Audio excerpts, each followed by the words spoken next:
pues a esta hora, a las 2:20, estamos hablando del compartir información y el impacto que puede generar esa información que se comparte. Por eso está con nosotros la doctora Sara María Lucio. Ella es psicóloga y me encanta mucho que hablemos desde el punto de vista psicológico cómo podemos tratar la información que recibimos y que enviamos basados en algo. No sabemos el estado emocional de quien la está recibiendo y cómo podemos generar pánico en la gente. Doctora, bienvenida, buena energía. Bien. Y de entrada, Doctora Sara, buena doctora, energía. Sara, buena Bienvenida. energía. ¿Cómo está? porque Muchas es gracias. muy importante analizar antes de compartir la información basados en que la salud mental es algo que está quejando a tanta gente en el mundo y puede afectarla directamente.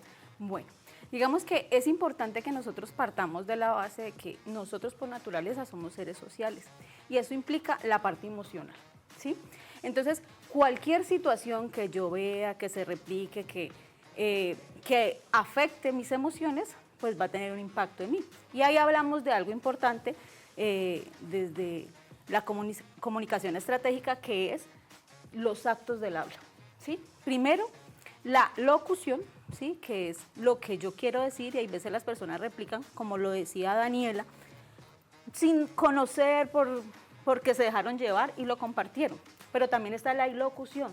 ¿Cuál es, sí, la intención de aquella persona que lo comparte? Y la perlocución, que es lo que ocasiona esa información en las demás personas. Tenemos algo supremamente importante y es que la comunicación por naturaleza pues es el medio unificador. Nosotros necesitamos comunicarnos, siempre buscamos la estrategia. Por consiguiente, movilizamos nuestras emociones en pro de esa comunicación. Y desde ahí esa comunicación nos va a decir a nosotros cómo actuar frente a esa situación desde mis experiencias de vida, desde mis creencias, desde mi realidad, porque no todas las realidades son iguales para todo el mundo. Entonces, desde ahí yo puedo fácilmente dejarme llevar por estas emociones que esa información me está dando a mí. Entonces, cuando nosotros nos encontramos frente a esa información, que ya muchas veces también hablamos de la desinformación, ¿sí o no? Que no me tomo el tiempo, y como lo decían los anteriores invitados, el tiempo de analizar la información, de verificar si es realidad, y me dejo llevar por ella, yo voy a ocasionar algo, no solo en mí, sino en aquellas personas que confían también en mí, y hablamos algo de la responsabilidad que yo tengo en torno a esa comunicación.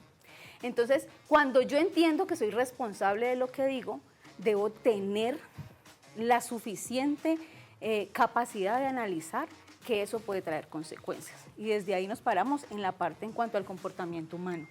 ¿Sí? Doctora, ¿cómo afecta entonces, digamos, esa desinformación la salud mental colectiva?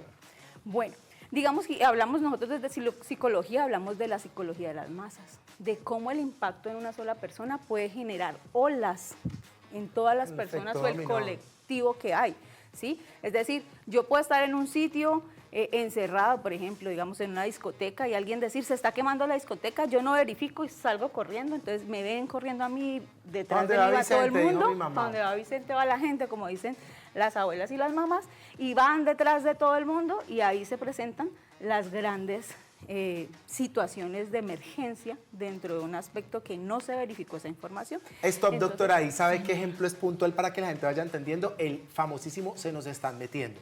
Cuando pasó en aquella época de que la gente estaba generando alertas, que se estaban metiendo a las unidades, es precisamente parecido a lo que está diciendo la doctora, esa psicología de las masas. Entonces, desde ahí, con que yo entienda que soy responsable de lo que voy a informar, pues tengo que tener en cuenta las consideraciones necesarias para que esa información que yo estoy transmitiendo, porque es que cuando yo transmito, y más en esta era digital, es decir, que tengo la facilidad de la información, que me llega la información inmediatamente, yo también estoy haciendo, está en juego mi credibilidad.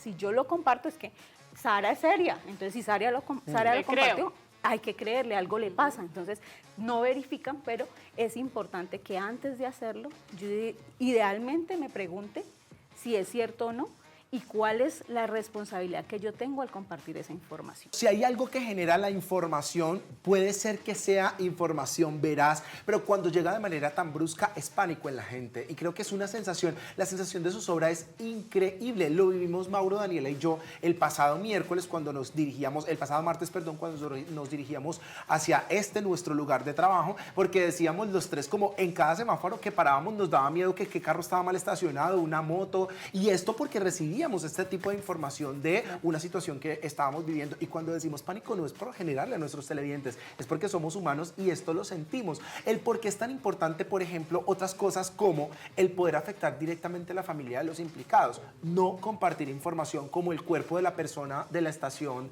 del oriente de Cali, que esto siento no nos hace ni investigadores ni mejorar al país. Hablemos de esas emociones que llegan a la persona que recibe, más allá de la que manda, porque a veces hay gente que por amarillismo lo manda. Sí, mira, por ejemplo, que nuestra reacción, aunque hoy en día se ha estigmatizado el estrés es algo necesario en nosotros. Es decir, el estrés es lo que nos permite a nosotros ponernos en un lugar seguro cuando algo por fuera de lo normal sucede. Pero cuando es crónico sí me enferma. Sí me enferma. Entonces, constantemente por medio de las noticias nosotros estamos viendo cosas negativas, ¿sí? Es decir, que por un largo periodo yo estoy expuesto a ese tipo de emociones. Y eso en mí despierta emociones que normalmente y en alguna literatura la consideran las emociones negativas, pero si alguna vez han visto con los hijos, con los niños, con los sobrinos, intensamente entendemos que todas las emociones son necesarias, ¿cierto? Entonces esas emociones, mal llamadas emociones negativas, pueden ocasionar en mí mucha liberación de algunos neurotransmisores que me pueden enfermar, ¿sí? Y por eso, cuando nosotros estamos constantemente frente a ese tipo de información, pues eso es lo que está pasando con nuestro cuerpo. Cuando nosotros vemos una noticia amarillista, por ejemplo la que hablaba hace un rato, que hablabas sobre lo que pasó el martes del señor, que pasaron en redes. Más en redes, porque usted en televisión pues no se muestra. Exacto. Entonces, cuando yo veo eso, yo siento cosas. No, siento horrible. tristeza, rabia, enojo. Y eso, si en ese momento pudiesen hacerme un seguimiento médico, me encontrarían todos mis signos vitales alterados, porque está reaccionando mi cuerpo con referencia a esa situación. Claro. Imagínense si yo me la paso viendo ese tipo de información, ¿qué es lo que va a pasar conmigo? Y hay algo supremamente importante, por ejemplo, William Morton Marston hablaba sobre un lenguaje que tenemos en común los seres humanos, y es el lenguaje de las emociones. Nosotros somos muy emocionales, así yo quiera decir que yo casi no siento, que yo no me dejo afectar, todas ese tipo de situaciones a mí me van a afectar. Y a futuro me va a ocasionar diferentes tipos de enfermedades que ya son muy estudiados por la literatura. Pero entonces, doctora Sara, ya para finalizar, ¿cómo podemos, digamos que educarnos emocionalmente para resistir toda esa desinformación y esa manipulación que hay en los medios? Muy bien. Miren, para contestar a esa pregunta es importantísimo que yo me conozca. Muchas veces llevamos X cantidad de años y no nos conocemos, no sabemos cómo actuamos frente a una situación, qué pasa con lo que yo estoy viendo o cómo yo me comporto. Y cuando yo no soy consciente de eso, es difícil tener o generar estrategias. Entonces, yo tengo que hacerme una autoevaluación de qué sucede conmigo. Cuando yo me conozco, yo empiezo a ver estrategias. Hoy en día, digamos que tenemos la facilidad de las redes, donde yo me puedo instruir sobre temas específicos buscando fuentes reales, ¿sí? O fuentes fidedignas para hacerlo. Pero en estos casos lo más importante es conocerme, entender qué es lo que me está pasando, cuál es la emoción que estoy movilizando.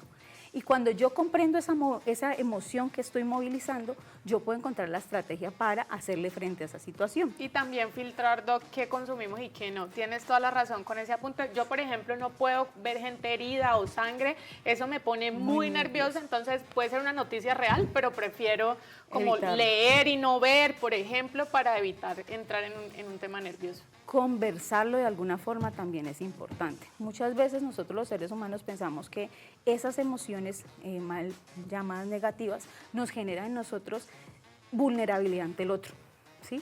Entonces mejor me aguanto, trago, soporto, pero nadie se da cuenta de mi vulnerabilidad. Y cuando yo por medio de la palabra lo hago con alguien, hagan de cuenta que nosotros somos como si fuéramos ollas a presión. ¿Qué pasa si tú tapas la válvula? Va a acumular hasta que llega el punto donde vuela la tapa y vuela la cocina. Totalmente lo cierto. mismo pasa con nuestras emociones. Entonces, ese es un ejercicio que hay que hacer. Tenemos que conocer qué pasa con nosotros, cómo podemos identificar lo que estemos sintiendo y de alguna forma u otra empezar a sacarla de nosotros de alguna forma.